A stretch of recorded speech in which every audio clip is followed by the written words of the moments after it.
Kunin po natin ang ating mga Bibles sa Ephesians chapter 4 at ating pong babasahin, tatalakayin natin ang nilalaman po ng verses 1 to 16. Ngunit, bagong lahat, masdan natin ang ating bansa ngayon. Sa panahon ng eleksyon, bagamat mayroon tayong matibay na presidente at ipinaiiral ang katuwir at katarungan, hindi pa rin natin makita ang isang matibay na pagkakaisa. Marami tayong mga kandidato, maraming mga partido, at ang sinisigaw ay pagkakaisa. Ngunit habang nalalapit na ang eleksyon, bagamat wala pa yung araw talaga at buwan ng pangampanya, nagsisimula na at lumalabas na ang kani-kanilang kulay. Siraan, bangayan, patutsadahan, at maraming mga kasiraan at lumalabas ang totoong kulay. Magkamag-anak, nagkakalaban, mag-ama, magkalaban sa partido sa presidente at vice-presidente. Nakakalungkot tignan. Sapagkat anong kainat na nito sa ating bansa? Kung sino man ang manalo, alam nating hindi mawawala ang lamat na hindi pagkakaunawaan at walang pagkakaisa. Hindi po maganda. Ang lumalabas sa atin, kawawa ang ating bansa at nakakatawa sa ibang bansa. Paano kaya kung ang iglesia ganito? Paano kaya ang mga iglesia sa buong daigdig? Bagamat ang ulo at paniniwalaan ay si Kristo, ngunit may kanya-kanyang agenda, may kanya-kanyang paraan, may kanya-kanyang patutsada, may kanya-kanyang paniniwala. Anong pagkakaisa ang maaari nating asahan? At ano ang magiging magandang kinabukasan nito sa darating na panahon sa ating mga lahi, ating mga anak at apo? Wala pong makapagbibigay ng tunay na pagkakaisa maliban ng Diyos lamang. Kung ito'y kalooban ng Diyos. Maging sa iglesia, wala pong pagkakaisa talaga. Kung pangalan lamang ang titignan natin. Katulad po ng partido, politika, nagkakaisa sila, pero ang nais nila magkaisa sa isang partido lamang at hindi yun ang maaari. Sapagkat may kanya-kanyang pangarap, ambisyon ng bawat isa. Kaya dito po sa aklat ng Efesos, dito natin makikita ano ba talagang totoong pagkakaisa ng mga Kristiyano. Sapagkat lahat ng Kristiyano sa buong daigdig ay sumisigaw ng pagkakaisa, but there is no peace. At dito sa aklat po ng Ephesians chapter 4, kailangan tayong yumukod dito at tignan natin ang totoong batayan, basis, at ugali ng pagkakaisa. Natandaan natin ang Ephesians, ang unang 3 kabanata, ito ay nagtuturo tungkol sa doktrina. Kung paano tayo naligtas, sinong tagapagligtas, kailan tayo niligtas. At pagkatapos, ang 3 kabanata, chapter 4, verse 5 and 6, ito ay tumutukoy sa ating pangungugali, pamumuhay Kristiyano, pagkakaisa.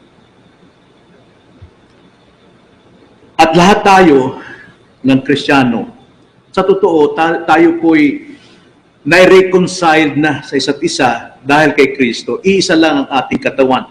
Pero may kanya-kanyang layunin, kanya-kanyang paniniwala. Nakakalungkot po rin yan tignan. Nabagamat ginawa na ng Panginoon ng Diyos ang pagkakaisa between the Jews and the Gentiles, ang Gentile ngayon ay kasama ng tagapagmana ng kaharian ng Diyos. Hindi lamang ang Hudyo. Pero kailangan pa rin ma-develop ang ugali, asal, anumang lahi, ang totoong pagkakaisa, batay sa totoong batayan ng pagkakaisa. Anumang lahi mayroon ang Kristiyano sa buong daigdig. At yan ay katotohanan dapat nating maunawaan. At nakaraan, tinalakay natin ang pagpapala ng pagkakaisa sa tatlong bahagi. Lumakad ng nararapat sa pagkakatawag, lumakad ng nararapat sa pangugali, at lumakad na nararapat sa pagsisikap. At ngayon naman, verses 1 to 16, napakahaba po nitong mga talatang ito, ngunit hindi natin pwedeng hatiin, bagamat pwede naman, pero nais kong ibahagi dito ang kabuuan ng mga talatang ito ay yung magkasamang lumakad sa pagkakaisa. Magkasamang lumakad. Sapagkat kahit sa prosesyon, bagamat iisang layunin patungko sa altar, pero pagdating sa daan, may kanya-kanyang pumunta sa kanan, kaliwa, at hindi tumutuloy sa layunin. At ganyan din ang Kristiyano. Kaya dapat lamang na ating tignan paano tayo makapanatili sa isang layunin lamang na walang kumakanan at walang kumakaliwa. Kaya ngayon, magkasamang lumakad sa pagkakaisa sa tatlong bahagi din. Una, lumakad magkasama sa pagkakaisa sa nakikitang pangungugali. Balikan natin ang verse 1 hanggang verse 3. At ikalawa, kung saan nakasalig ang tunay na batayan. At ikatlo, saan ba hango ito? Kundi hango sa mga gift o kaloob ng ating Panginoon. Ngunit bago ang lahat, tayo muna ay manalangin. Opo, Panginoon, tunay na ang tao may kanya-kanyang kaisipan, may mataas, may mababa, may malakas, may mahina. Ngunit, Lord, ang lahat ng ito ay maaring pagkaisahin sa isa pong katotohanan batay sa iyong salita. Tulungan niyo kami, Ama, bagamat kami isang maliit lamang na lokal na iglesia, na sana po magkaisa kami ng isipan sa malalaking iglesia, anuman ang lahi nila. Panginoon, iisa lamang ang aming pong batayan upang kami po, Panginoon, ay sama-samang magbibigay luwalhati sa inyo sapagkat ito po ang dakila at layunin namin. Ang chief end namin is to glorify you and enjoy you forever. Kaya Panginoon, pagpalain niyo po ang pag-aaral na ito. Salamat po, ito ang aming dalangin sa pangalan ng Panginoong Hesus. Amen. Nauna talakay natin balikan ang mga nakaraan, bagamat sa verse 1 hanggang 3, bigyan natin ng panibagong punto ang verse 1 to 3 pagdating po sa magkasamang lumakad sa pagkakaisa. Ang magkasamang lumakad sa pagkakaisa, nakikita ito sa pangungugali, asal ng bawat Kristiyano. Ang sabi po sa verse 1 hanggang 3, kaya't ako na bilanggo sa Panginoon ay nagsusumamo sa inyo na kayo lumakad ng nararapat sa pagkatawag na sa inyo'y itinawag, na may lubos na kapakumbabaan at kaamuan, may pagtsatsaga, na magparaya sa isa't isa sa pag-ibig. Ito po, dito po sa verse 2, may ilang po mga hiyas na binanggit dito upang ang tao po'y magkaroon ng tamang ugali sa paglakad sa pagkakaisa. Na nagsisikap, verse 3, na mapanatili ang pagkakaisa ng Espiritu sa buklod ng kapayapaan. Now, tignan natin, banggitin natin dito ang 5 na sinasabi na dapat maging ugali ng bawat Kristiyano, anuman lahi ng Kristiyanong yan. Anuman ang kanyang pinaninigan, ngunit dapat magkaisa rito. Unang-una po, lawlessness. Yung pong mababang pagpapakumbaba, ang sabi dyan, sa verse 1 and 2, nagsusumamo sa inyo na kayo lumakad ng nararapat sa pagkatawag sa inyo, na sa inyo itinawag. Tinawag tayo sa ano? Sa verse 2, na may lubos na kapakumbabaan. Yung kapakumbabaan dito, mga kapatid, ay hindi po humility lamang, kundi lawlessness. Lowliness. Hindi po lawlessness. Lowliness. Ang ibig pong sabihin dyan, kapakumbabaan, lawlessness of mind. Ibig sabihin, mababa po ang opinion sa kanyang sarili. Hindi po yung basta humility, kasi pag sinabing humility, doon kabuuan na po yun sa ating buhay Kristiyano, inward and outside, dapat tayo ay talagang humble. Pero sinasabi rito, ugali, ito ay lowliness. Yung mababa ang opinion sa kanya. Hindi mababa po ang tingin sa sarili, sapagkat yun po ay self-pity. Kundi mababa ang opinion niya, ang tiwala niya sa kanyang sarili, hindi siya mataas, hindi siya mayabang. Kailangan po natin ito. Ang pinaka-deep meaning ng lowliness ay pagkamaliit sa moral, pagkamaliit sa ugali. Hindi ako mas higit siya kaysa sa akin. Kahit ako may pinag-aralan, higit pa rin siya. Sapagkat siya ay niligtas at nilikha ng Diyos ayon sa wangis ng Diyos. Kaya hindi ako pwedeng magmataas sa Kanya. Hindi ko dapat bigyan ng mataas opinyon ng aking sarili, kundi bigyan ko ng mas mataas na opinyon ng iba kaysa sa akin. Bagamat ako'y nakakalamang sa Kanya sa kakayanan. Yun ang kailangan natin sa iglesia. Humility. Lowliness of mind. Mga kapatid, kung lahat po ng Kristiyano ay wala nito sa loob ng iglesia, tiyak, ang lahat, bawat isa ay gusto maging leader. Gustong makilala, gustong mabantog. At yan ang problema sa maraming iglesia. Ang sabi nga ni Pablo, Philippians chapter 2, verse 3 to 4, ito pong ibig sabihin ng lowliness.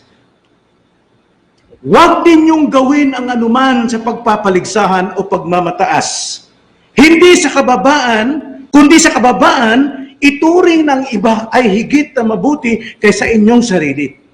Huwag tignan ng bawat isa sa inyo ang kanyang sariling kapakanan, kundi ang kapakanan ng iba. Yan po ibig sabihin ng lowliness. Mababa po ang opinion niya sa kanyang sarili. Sapagkat kung lahat po ng miyembro ng iglesia ay mataas ang tingin sa sarili, wala pong maghuhugas ng plato dyan. Walang magwawalis. Walang pupunta rito ng Saturday para maglinis. Dahil ang tingin niya, importante siya, may pinag-aralan siya. Kaya karamihan sa bahay, mga anak, matataas ang tingin sa sarili, hindi marunong magluto, hindi marunong magsaing, hindi marunong pakulo ng itlog. Ang gusto nila, lagi silang lalatagan ng pagkain sa mesa. Paano sabing gusto mong maging leader? Yan sabi ng Panginoon, sino mang nais ninyo maging pinuno, dapat siya ay maging alipin ng lahat. Lowliness. Then ikalawa, gentleness. Ang sabi po sa atin sa verse 2 na may lubos na kapakbaban at kaamuan. Pag sinabi pong maamo, gentle. Gentle. Alam nyo, ang mga karatista, para sila ay maging balanse sa kanilang pagtayo, kahit tumatayo sila sa isang alambre lamang, kailangan maging gentle sila. Parang ibon na dumadapo sa alambre. Paano lang nagaganap ito? Through practice. Sila'y tumatapak ng isang tray na itlog. At kanila itong tatapakan gently. Sa una, basag dahil hindi niya makontrol ang kanyang sarili. Ayaw ko gaano ka totoo ito. Pero habang tumatagal patong ng patong ang tray ng itlog, wala na pong nababasa dahil gentle na siya. Pag sinabi pong gentle, mahinahon. Mahinahon. Mildness. Meekness. Hindi ito kahinaan, gaya ng akala ng iba. Mahihinang tao yan. Kasi mahinahon masyado. Masyadong mababa. Now, ang ibig ko sabihin kasi ng gentleness is a power under control. May kapangyarihan pero kaya niyang kontrolin. At makikita natin sa Bible kung sinong exact example dito is si Moses. Si Moses mismo nagsabi, ang Biblia, na He is the meekest man in the world, maliban kay Christ. Meekness, mahinahon siya, pero makapangyarihan. May kapangyarihan. Even Christ also, taglay niya ang katangiang ito, siya po ay very meek, pero kaya niyang itapon ng mga mesa. Balik na rin ng mga mesa dahil sa galit sa katotohanan. Pero, yung galit hindi sa laman. May katuwiran.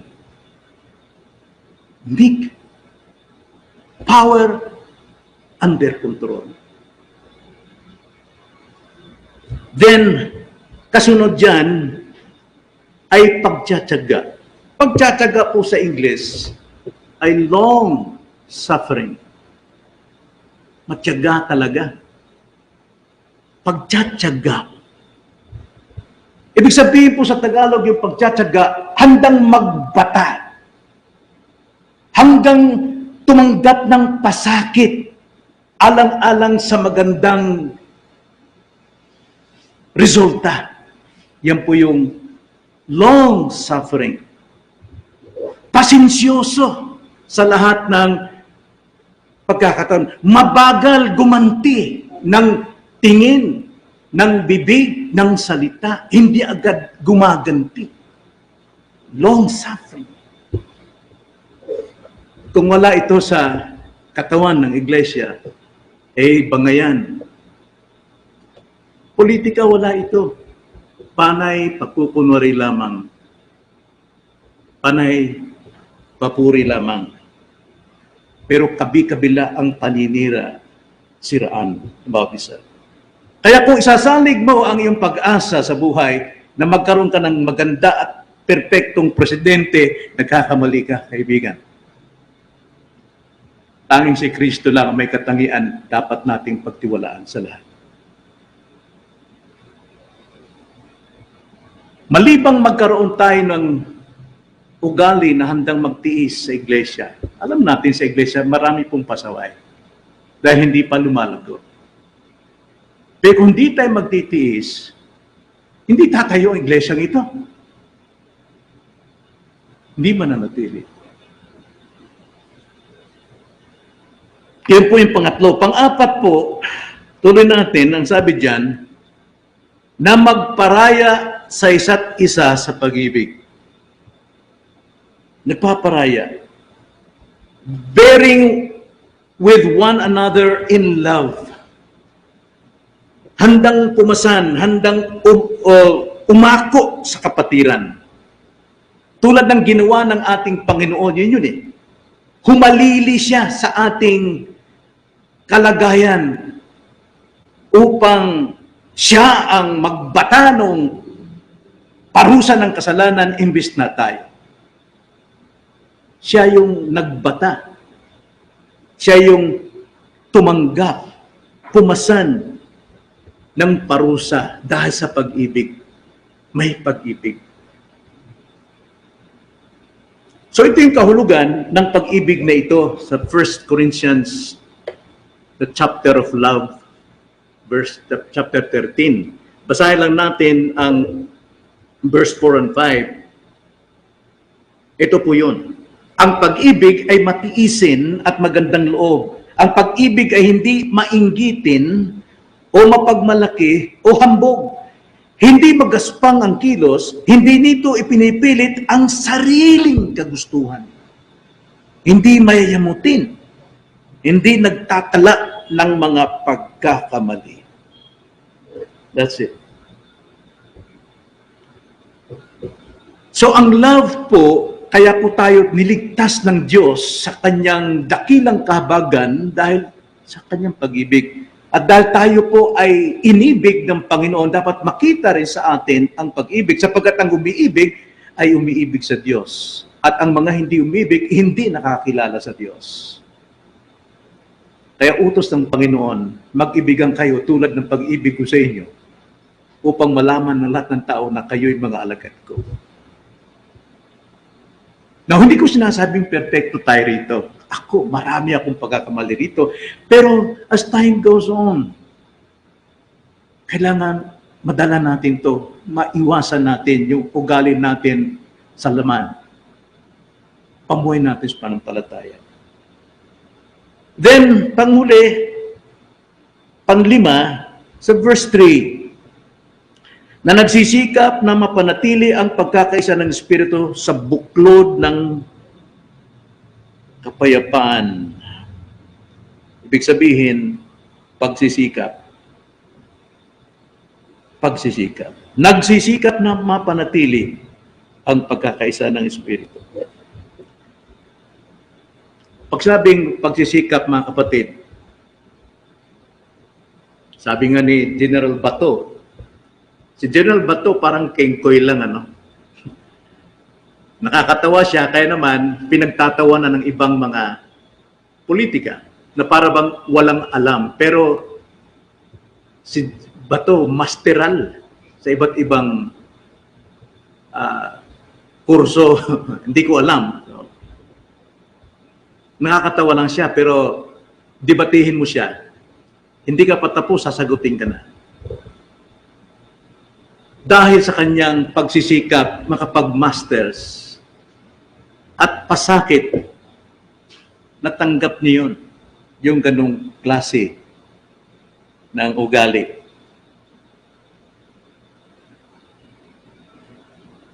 At dito pinapakita sa atin, ang layunin po nito ay mapanatili ang pagkakaisa ng Espiritu. Sa buklod ng kapayapaan, wala pong gera, walang awayan. So yun po yung ugali, nakikita sa pangugali.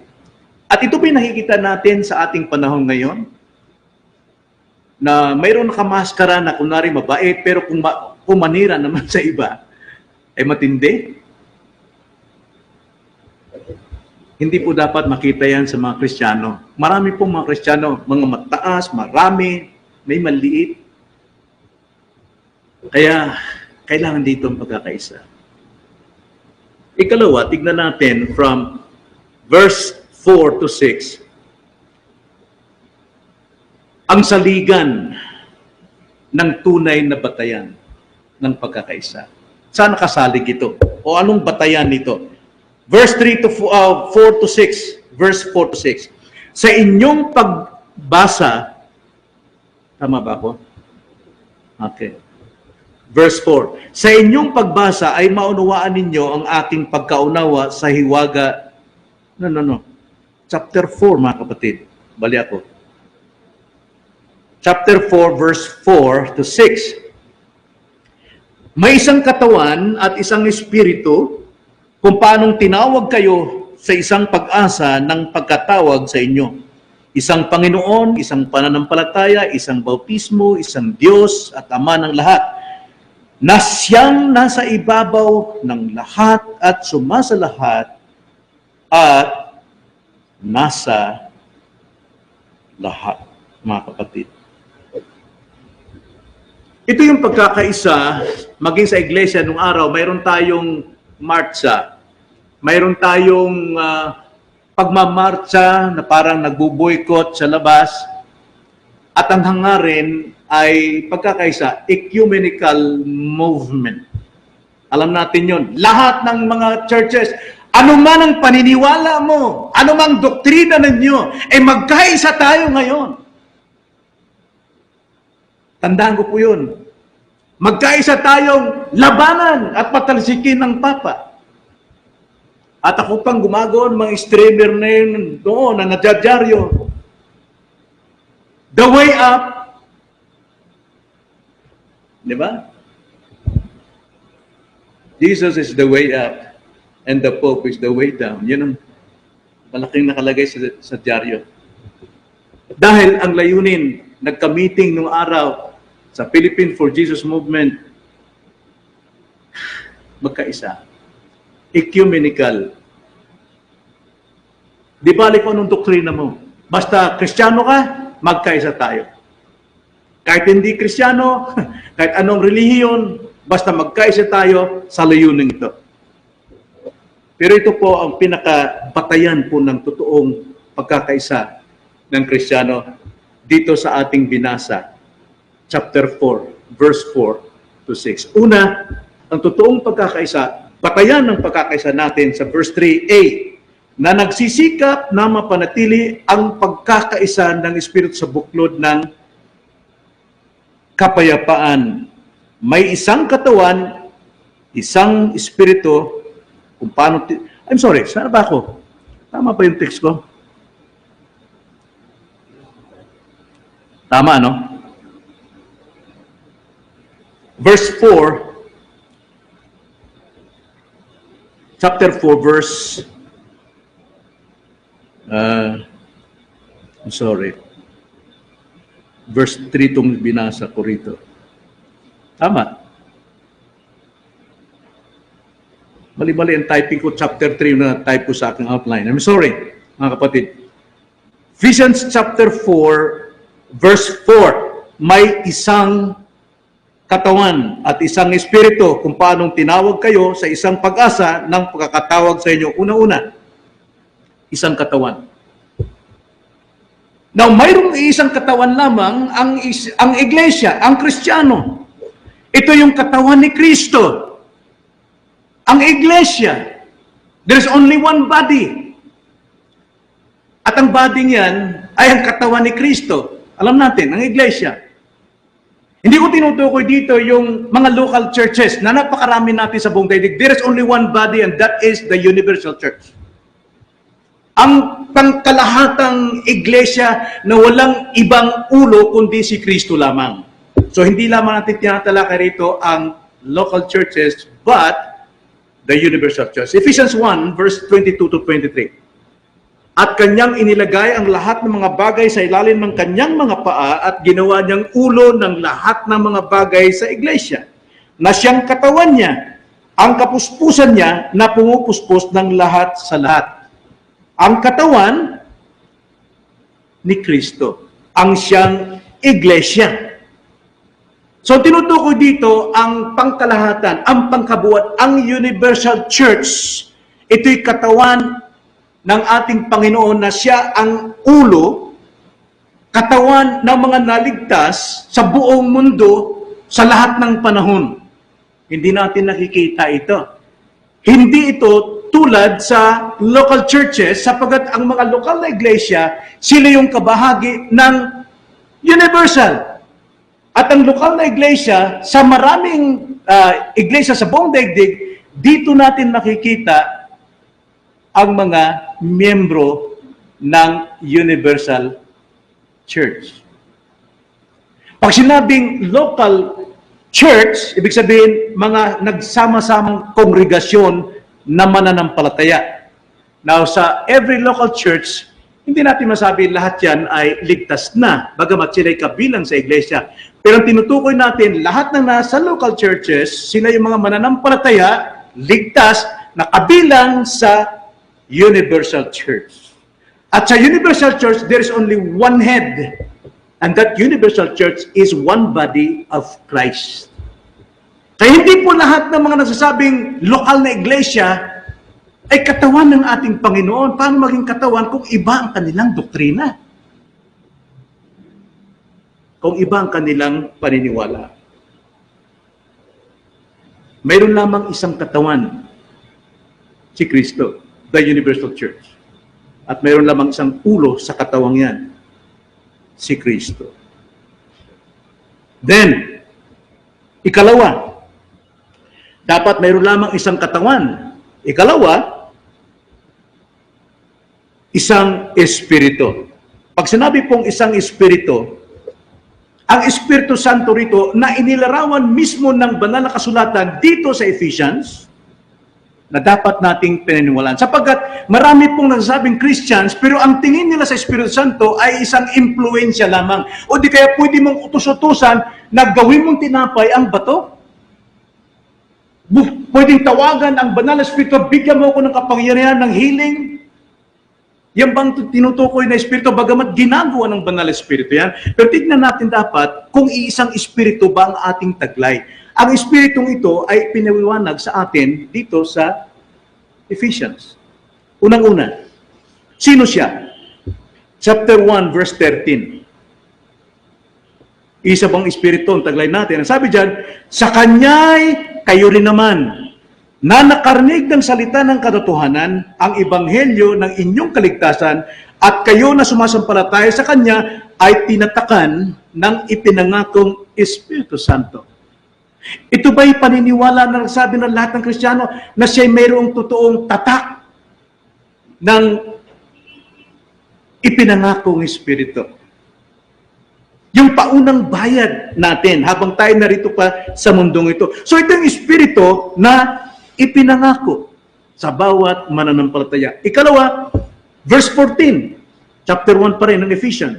Siya ang katibayan ng ating mana hanggang sa ikatutubos ng pag-aari sa ikapupuri ng kanyang kalawalatian. Siya yung garantiya ng ating mana. Ang banal na Espiritu, ito bang tinutukoy? Ito ba ang alam? Ito bang pinangahawakan ng maraming Kristiyano? O ang Espiritu tinutukoy nila ay pwede silang magpalayas lamang ng demonyo?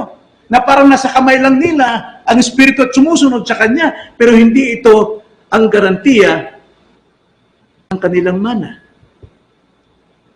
Pangatlo, Ephesians chapter 2 verse 18. Ganito ang sabi. Sapagkat sa pamamagitan niya, ang Espiritu, kapwa tayong makakalapit sa isang Espiritu patungo sa Ama. There's only one Spirit between Jews and Gentiles upang may access sila sa Ama. Kaya may kita natin, kahit anong lahi mo, kung iisa ang ating Panginoon, isang Espiritu, isang katawan, nagkakaisa tayo. Kailangan lang dito na maunawaan, may paliwanag natin ano bang Espiritu na tinanggap natin. Ikatlo, Ephesians chapter 2 verse 21 to 22. Ganito ang sabi. Sa Kanya ang buong gusali ay nakalapat na mabuti at lumalaki tungo sa pagiging isang banal na templo sa Panginoon, na sa Kanya kayo rin ay magkasamang itinatayo upang maging tahanan ng Diyos sa Espiritu. Bawat katawan natin may Espiritu, at ang Espiritu diyan yung tahanan ng Diyos sa atin. Kaya nga, tayo na tahanan ng Diyos, tayo yung kalawalatian ng Diyos. At tayo rin ang kapangyarihan ng Diyos para isagawa ang kanyang layunin dito sa mundo. Hindi ito impluensya. Ito'y persona na nasa atin. At hindi lang yun. Ephesians chapter 3 verse 5. Sa naunang mga salinlahi ay hindi ito ipinaalam sa mga anak ng mga tao, na gaya ngayong ipinapahayag na sa kanyang mga banal na apostol at propeta sa pamamagitan ng Espiritu. Ang Espiritu ang nagpapahayag ng katotohanan, na hindi lamang Hudyo ang maliligtas, kundi maging ang mga kinapuputan nilang mga Hentil. Ito ang hiwaga ng Ebanghelyo sa pamamagitan ng Espiritu. At hindi lang yan. Ephesians chapter 3 verse 16. Upang sa inyo ipagkaloob niya ayon sa kayamanan ng kanyang kalawalatian, na kayo'y palakasin ng kapangyarihan sa pamamagitan ng kanyang Espiritu sa pagkataong loob. Ito yung nagbibigay sa atin ng lakas, ang banal na Espiritu. Hindi ito nagbibigay sa atin para magkaroon tayo ng kapangyarihan, kundi ito yung nagpapalakas sa atin upang tayo mamuhay ng matuwid at may kabanalan. Espiritu ng pagiging anak. Mga kapatid, nagkakaisa ba tayo rito? Kaya nga dito, ang sabi sa ating text sa verse 3, chapter 4 ng Ephesians, na nagsisikap na mapanatili ang pagkakaisa ng Espiritu sa buklod ng kapayapaan. Ito yung nagbibigay sa atin ng tamang isipan, ugali, asal, upang mapanatili ang pagkakabuklod sa pagkakaisa.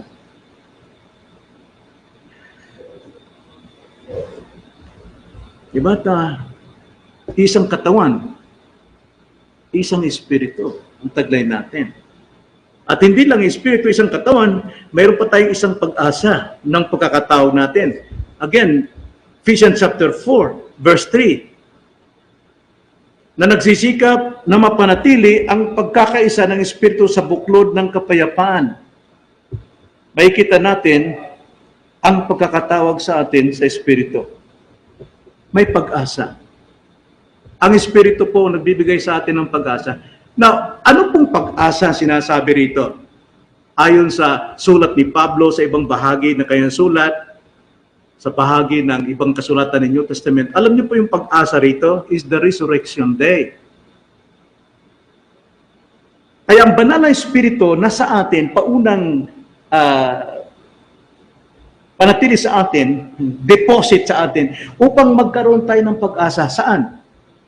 Sa muling pagkabuhay. Sa muling pagkabuhay. Pag-asa sa pagkakatawag sa atin. Ano bang pagkakatawag sa atin? Tinawag ba tayo maligtas lang? No. Tinawag tayo upang muling mabuhay. Sapagkat itong katawan natin, may kasalanan pa. Kailangan ito'y ma-resurrect pa sa bagong pagkabuhay. Tingnan nyo ang sabi sa Acts chapter 23 verse 6.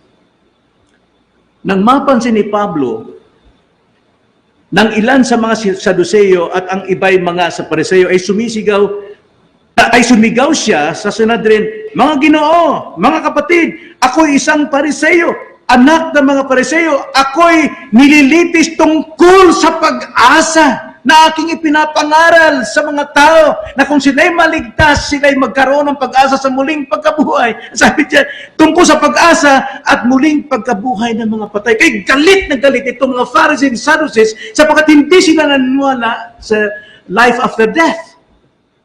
Yun ang pinapangaral ni Pablo. Yung pag-asa ninyo. Kung kayo man ay hirap na hirap sa mundong ito, kawawa kayo, may sakit kayo, may cancer kayo, may pag-asa tayo sa muling pagkabuhay. Kaya siya pinagbabato. Si Pablo. Chapter 24 verse 15. Again, sabi niya, ako'y may pag-asa sa Diyos na siya rin namang inaasahan nila na magkakaroon ng muling pagkabuhay ng mga matuwid at ng mga hindi matuwid. See? Sapagkat kung wala pong muling pagkabuhay, lahat ng pangangaral ng sino mang pastor dito sa iglesia ito o sa mga iglesia ay kabiguan. Sabi nga sa 1 Corinthians chapter 15, lahat po ng nananampalataya kay Kristo, kung wala pong muling pagkabuhay, wala pong pag-asa. Kaya nga, sa ating pong pangangaral, sa iglesia, Christ-centered tayo sa kanyang paghihirap, pagdurusa, kamatayan at muling pagkabuhay. Sapagkat yun ang pag-asa. Dapat doon masalig ang pananampalataya ng mga nakikinig. Wow! Romans 8:23 to 24. At hindi lamang sang nilikha, kundi pati naman tayo na mayroong mga unang bunga ng Espiritu, kahalaga ng Espiritu, na tayo na may dumaraing din sa ating mga sarili at sa masidhing paghihintay ng pagkukupkup ang pagtubos sa ating katawan, sapagkat tayo iniligtas sa magitan ng pag-asang ito. Ngunit ang pag-asang nakikita ay hindi pag-asa, sapagkat sino nga ang umaasa sa nakikita? Kaya kita natin, anuman kalagayan natin dito, huwag natin isalig ang pag-asa dyan. Ang pag-asa natin na tayo po'y muling mabuhay. Bubuhay muli ng ating Diyos. Kaya nga sabi, basahin ko lang yung Corinthians chapter 15 verse 19 upang napatibay natin ang gawa ng Espiritu sa ating buhay na siya nagbibigay sa atin ng pag-asa. Ang sabi po rito, kung para sa buhay na ito lamang tayo umaasa kay Kristo, sa lahat ng mga tao ay tayo ng pinakakawawa. Okay? Kung dito lang tayo nabubuhay, tulad ng mga politikong yan, ang kanilang buhay nakasalig lang sa politika, tayo na yung pinakakawawa. 20. Subalit ngayon, si Kristo ay binuhay mula sa mga patay, na siya ang unang bunga ng mga namatay. Sapagkat yamang sa pamagitan ng isang tao dumating ang kamatayan, sa pamagitan din ng isang tao dumating ang pagkabuhay na muli ng mga patay, sapagkat kung paanong kay Adan ang lahat ay namamatay, gayon din naman kay Kristo lahat ay bubuhayin. Kaya napaka grabe pong kadakilaan na tayo po'y magtiwala kay Kristo at maligtas kay Kristo sapagkat totoo ang ating pag-asa. Hindi tayo mabibigo, mga kapatid. Muling pagkabuhay. Alam nyo, marami pa akong text pakita sa inyo, pero hindi lang yon. Kundi ikalawa, ano po ang pag-asang inilaan sa atin ng Diyos? Yung pag-asa ng kaligtasan natin. And what is that? Ano yung pag-asa ng kaligtasan natin? Bakit gusto natin maligtas? Titus 1:2. Sa pag-asa sa buhay na walang hanggan. Yung po yun eh. Kaya po tayo naligtas, kaya tayo gusto maligtas dahil sa pag-asa sa buhay na walang hanggan. Bago pa nagsimula ang mga panahon, ito ay pinangako ng Diyos na hindi nagsisinungaling. See? Sino mang sumasampalataya sa Panginoon, ligtas siya at mayroong buhay na walang hanggan. John 3:16, right? Gaya na lamang pag-ibig ng Diyos na isinugo niyang kanyang bugtong na anak upang ang sino mang sa kanya sumampalataya, hindi mapapahamak bagkus magkaroon ng buhay na walang hanggan. Maliligtas ka, taglay mo pa ang buhay na walang hanggan. Maliban na sa resurrection, meron kang eternal life. Paano ka i-resurrect kung wala kang eternal life? Paano ka magkakaroon ng eternal life kung hindi ka naman ma-resurrect? Ay mapalad po ang mga mananampalataya kay Kristo. Ito ba'y pagkakait natin sa ating mga masa buhay? Higit pa tayong tumama nito sa sweepstakes. Hindi na pa sweepstakes ngayon, loto na. Medyo munlad na ang loto. Munlad na ang covetousness.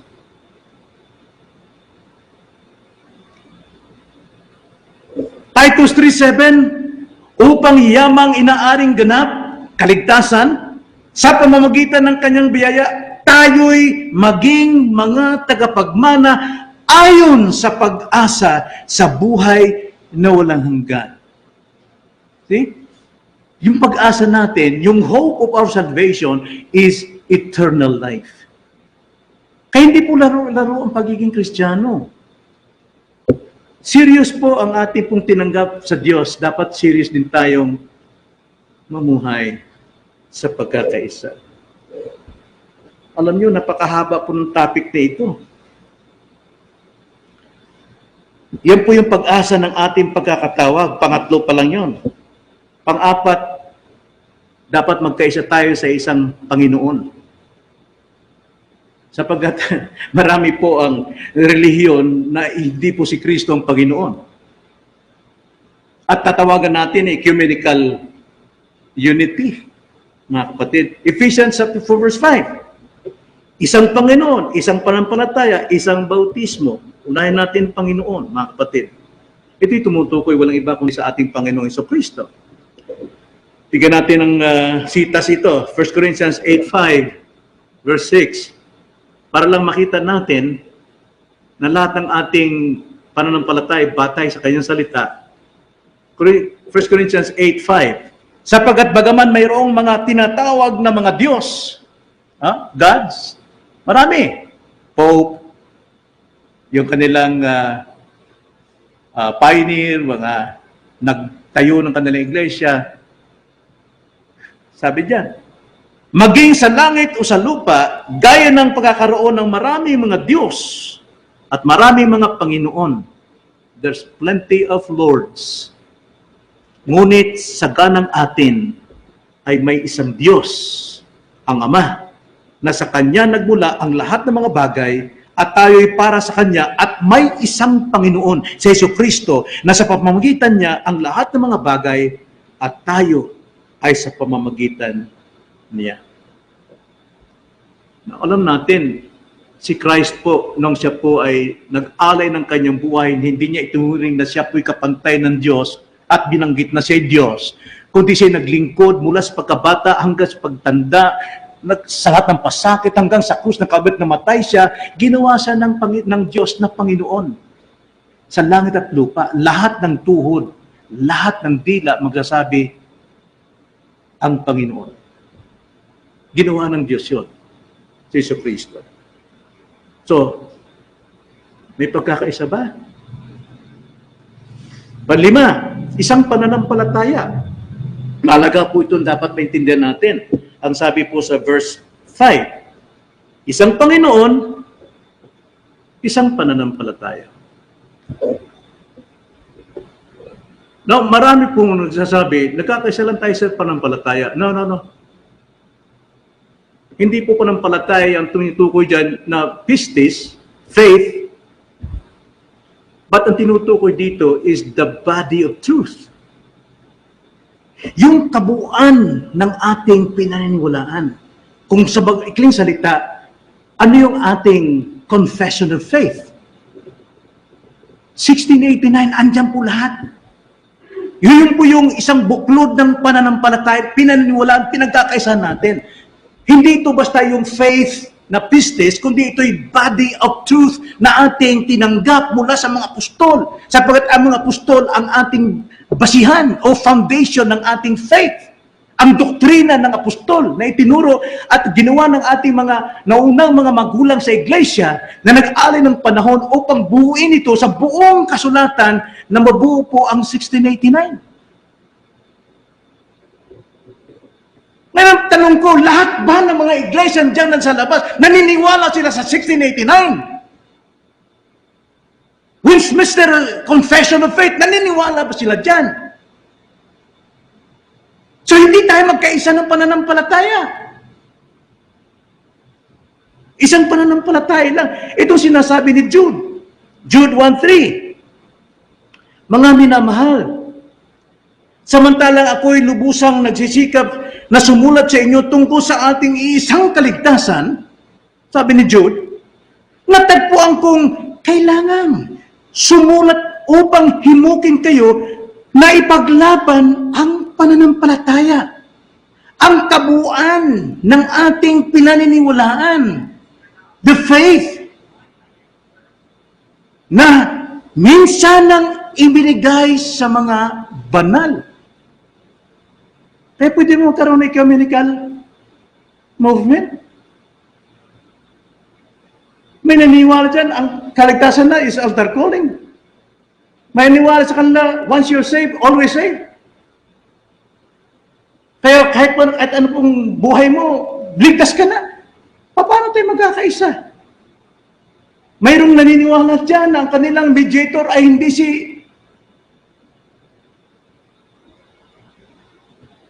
kaya pag-alaga po itong sinasabi ng Ephesians para sa atin, mga Kristiyan, lumago tayo sa kaalaman dito.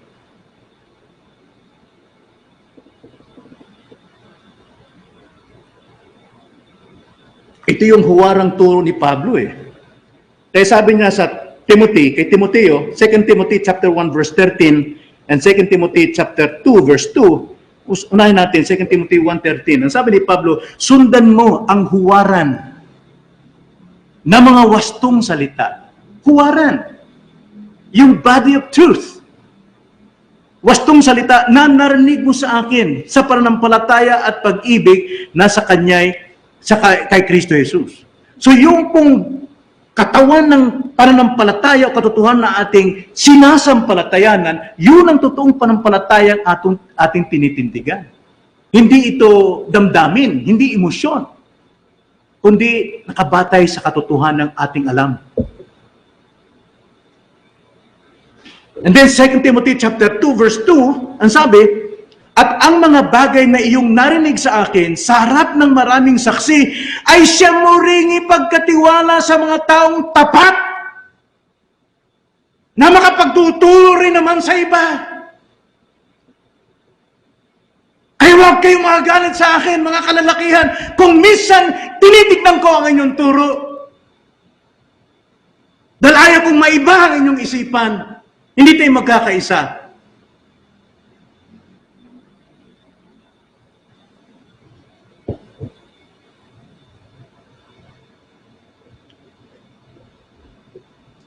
Then, pang-anim, verse 5, isang Panginoon, isang pananampalataya, isang bautismo. There is only one baptism, Christian baptism. At ang bautismong yan ay hindi bautismo ng pastor, hindi bautismo ng iglesia, kundi bautismong utos ni Kristo. Utos ni Kristo. May bautismo si Juan, pero hindi yun ang bautismo ni Jesus. Bautismo ni Juan ay sa pagsisisi bilang pagsunod sa kanyang pagkakatalaga, bilang tagapanguna kay Kristo. Pero pagdating kay Kristo, ang sabi ni Juan Bautista, magpasakop kayo sa kanya. Wala akong karapatan, ni sarili ko, hindi ko kayang lakpasan ang tao ito. At ang bautismo ni Jesus, siya ang dapat nating gawin. Anong bautismo ito? Alam naman natin, Matthew 28. Mark 16, 15 to 16. Basahin lang natin ang Mark 28 verse 18. Ang sabi rito, ang sabi sa verse 18, lumapit si Jesus at sinabi sa kanila, ang lahat ng autoridad sa langit at sa ibabaw ng lupa ay binigay na sa akin. Daw, listen to Christ. Pakinggan natin si Jesus. Anong ituturo niya rito ngayon? Nasa kanya na ang autoridad sa langit at sa lupa. Kaya ang sabi niya, kaya't sa paghayo ninyo, gawin ninyong alagad ang lahat ng mga bansa. Ngayon, kapag sila'y naging alagad na, bautismuhan ninyo sila sa ngalan ng Ama at ng Anak at ng Espiritu. That is Christ baptism. Isa lang ang bautismo ni Christ na itinuturo niya. Pero marami pong paniniwala ang mga tao ng totoong bautismo ang makapagliligtas sa iyo. Now remember, gawin niyo munang alagad. At bautismohan sila. Yan po ang bautismong turo ni Kristo sa ngalan ng Ama, ng Anak, ng Espiritu. Papansin natin, even Ephesians, yung unang mga believers ng Ephesians, nangangaral sila mightily at nasalubong ito ni Pablo at sila po ay talagang nangangaral, mahusay sila. Pero ang kanilang bautismo ay kay Juan. Ang sabi ni Pablo, saan kayo na bautismohan? Kay Juan. Kay Juan. Kailangan kayong mabautismohan kay Kristo. At ipinangaral ni Pablo. Then they believe Christ at nagpabautismo sila. So, pangalawang bautismo sila. Bakit? Hindi yun ang bautismo ni Kristo, ang kanilang binautismo, bagamat sila po'y pinalaya sa kanilang kasalanan, pinatawad, sa sign ng kanilang baptism, ng kanilang submission kay Christ, pero kailangan silang bautismohan uli. Baptism of Christ. Ito yung doktrina ng mga apostol na itinuturo ng mga apostol. Bautismo, halimbawa na ng Acts chapter 2:38, ang sabi ni Pedro, nung mangaral siya, nung magkaroon sa Pentecostes, ang sabi niya, at sinabi sa kanila ni Pedro, magsisi kayo at magpabautismo ang bawat isa sa inyo sa pangalan ni Jesus. Sa pangalan ni Yesu Kristo upang mapatawad ang inyong mga kasalanan at tatanggapin ninyo ang kaloob ng Espiritu Santo. Yun po ang totoong sign ng baptism na kayo pinatawad at magkaroon ng gift of the Holy Spirit. Ito yung doktrina ng mga apostol. Chapter 10 verse 48. At kanyang inutusan sila na mabautismuhan sa pangalan ni Yesu Kristo. Pagkatapos, siya ay pinakausapan nilang manatili ng mga ilang araw. Bautism ni Christ. At panghuli dito sa batayan, saligang batayan ng pagkakaisa ay ang paniniwala sa Diyos Ama. Sa Diyos Ama. Verse 6, Ephesians 4:6, isang Diyos at Ama ng lahat, na siyang nasa ibabaw ng lahat, transcendence, sumasakop sa lahat, sino man siya, anumang tao siya, anumang grupo siya, under pa rin siya sa Diyos, at sumasa lahat, omnipresence, sumasa lahat ng lugar, sumasa lahat ng panahon, past, present, and future. That is our God. At alam naman natin that this God, only God, has three persons. And that is the Father, the Son, and the Holy Spirit. Do we agree with that? May unity ba tayo? Marami pong hindi naniniwala. Kaya how come na magkaroon tayo ng unity sa paraan ng tao? Tanging paraan ng Diyos lamang tayo magkakaroon ng pagkakaisa. sa ating pananampalataya. Sana kung ganito po ang mangyari sa politika natin, walang gulo eh. Magulo. Sapagkat mismo sa iglesia ay mayroon ding kaguluhan. Lahat nagpo-profess that they are Christians but with a different doctrines. Hindi nababatay dito sa ating pinag-aralan. Ang pitong ito ang bumubuo sa pagkakaisa ng Espiritu na bilang Kristiyano, dapat maging masipag tayong panatilihin ito. Turo natin. Na paano natin may tuturo kung wala tayong kasipagan na magturo sa iba? Kailangan humayo rin tayo. So, hindi ko na po tapusin itong third points natin na magkasamang paglakad sa pagkakaisa hango sa mga kaloob. Na alam natin mga kaloob dyan, apostles, prophets, evangelists, pastors, teacher, at diakono, deacons. So, ang tangi ko lang masasabi mga kapatid, kung ang iglesia ay tulad lamang ng politika, may kanya-kanyang agenda, wala talagang pagkakaisa eh. Sabihin mo natin, magkaisa sila ng layunin sa bibig para tulungan ng mga bayan, pero ang totoo niyan, para nakawan ng bayan. Sa pangangampanya pa lamang, gagasos ka ng bilyon para ikaw ay makapangampanya dahil ang dami mong kasama. Kung nagbigay ka ng bilyon, saan kukunin sa gobyerno yun? Yung sweldo ng isang presidente, hindi ko alam, nasa mga 500,000? Isang buwan? Baka wala pa? Paano mabawi yung 1 bilyon? So anong paano? Di pangurakot din. Mga kapatid. Now, hindi tayo magtataas ng politika rito, pero ito'y katungkulan natin bilang mamamayan ng langit at mamamayan ng lupa. Dapat mayroon tayong budhi. Ang konsyensya natin, batay sa banal na Espiritu. Dapat tignan natin, hindi man perpekto ang ating mga kandidato, tignan natin ang malapit sa katotohanan. Para sa akin, mas mahigit pa yung walang karanasan eh. Kasi matuturuan siya manatiling walang karanasan. Kaysa yung sa iba, may karanasan na, alam na nilang pasikot-sikot, paano nilang itago ang kanilang mga kapatid. Katungkulan natin, higit sa lahat, pagdating sa iglesia. Saan ka man pumunta? Ano man iglesia? Mayaman man, sikat man, mga bantog man, mga English man yan. Hayaan mo English sila. Huwag nating hanapin dito yun. Ang hanapin natin ay yung pagkakaisa natin sa isang normal na pananampalataya. Tayo manalangin, mga kapatid. Panginoon, salamat po sa inyo pong mga salita na bagamat ito'y napakalalim at napakabigat na usapin. Ngunit salamat sa iyong banal na Espiritu na nagbibigay sa amin ng katalinuhan at liwanag upang maaninag namin ang katotohanan. Alam namin na ito'y ito'y makapagbibigay sa amin ng tamang landas pag huwag kaming lumiko sa kanan at kaliwa.